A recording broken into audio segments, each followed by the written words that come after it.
Our next speaker is someone who's very dear to many of the hearts of the members of the CLO, and especially to me personally. He's a man whose generosity of spirit is well known and who has worked tirelessly for decades inside this prison system to improve the lives of those around him. And the best of all, this wonderful personality, this generous, lovely man, is buried deep beneath a thick, crusty layer of salty old sea captain.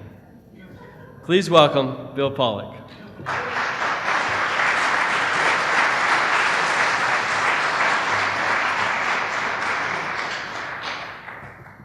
Thank you, Nick. Good afternoon. I'm Bill Pawlyk. I've lived for 3/4 of a century. It's a long life, filled with many memorable moments, such as, at the age of 4, walking through the Empire State Building's scorched and shattered 78th floor after it was crashed into by a U.S. Army B-25 Mitchell bomber at the end of World War II. Marching in President John F. Kennedy's inaugural parade on the day in which he challenged his fellow Americans, ask not what your country can do for you, but what you can do for your country. And a few years later, on a submarine patrol, looking through a periscope at the moon as men first walked on the moon. These are all memorable moments in my life. However, some of my most memorable moments have happened in my 27 years in prison.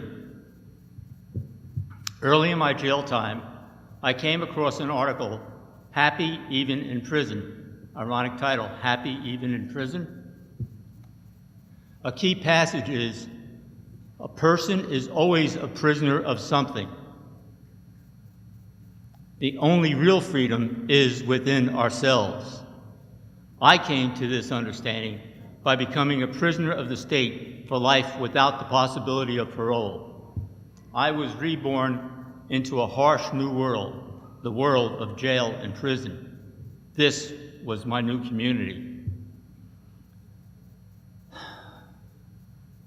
The startling shock of steel doors slamming shut behind me, sealing me in, sent shudders through my body.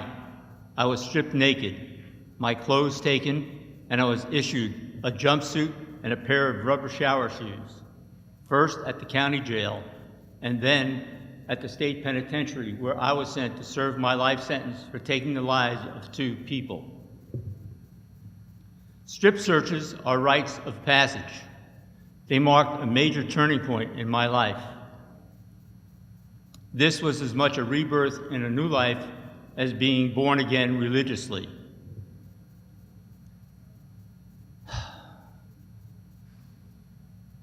For many, this is the start of a quest to redefine themselves.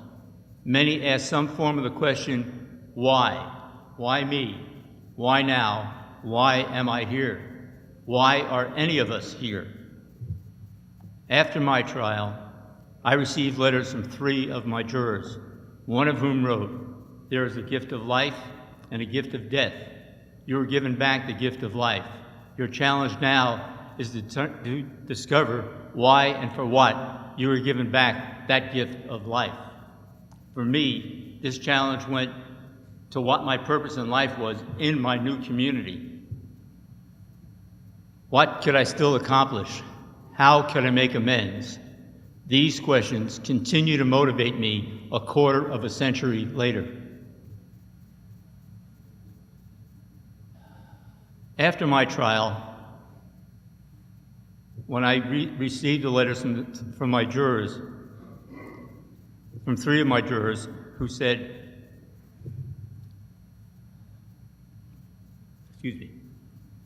I received letters from 3 of my jurors, one of whom said, "There's a gift of life and a gift of death," okay? You're giving back the gift of life and what my challenge is. And to me, this challenge really went to the heart, and it really has hit me deeply.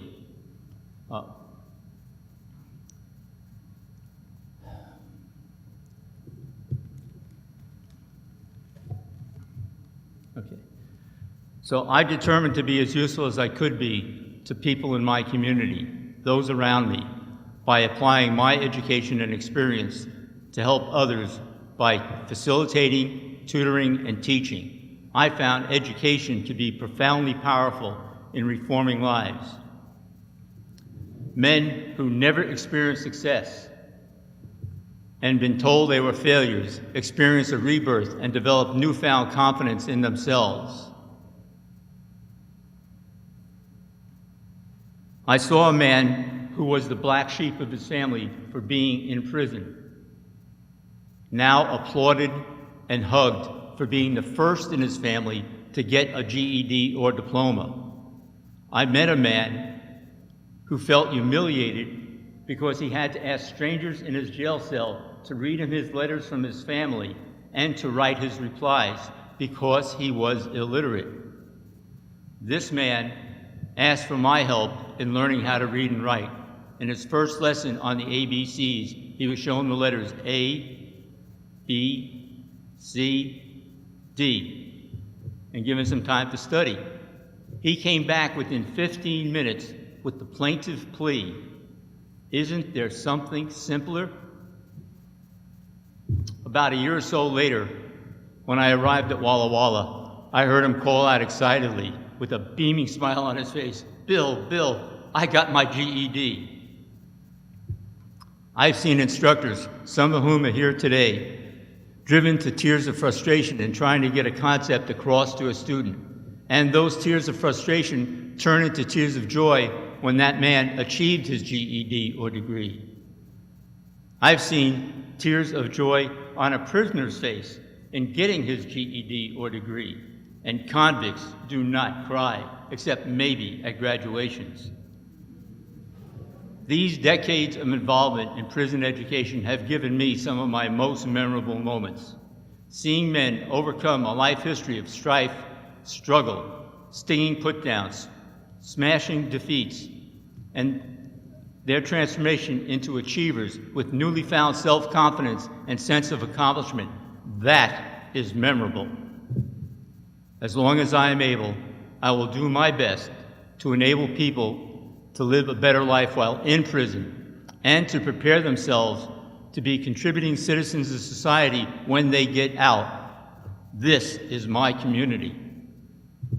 Therefore, more than a quarter of a century after my crime, I awake every morning with this question in mind: what can I do to make my community better? Ask yourself that same question. What can I do to make my community better? Thank you.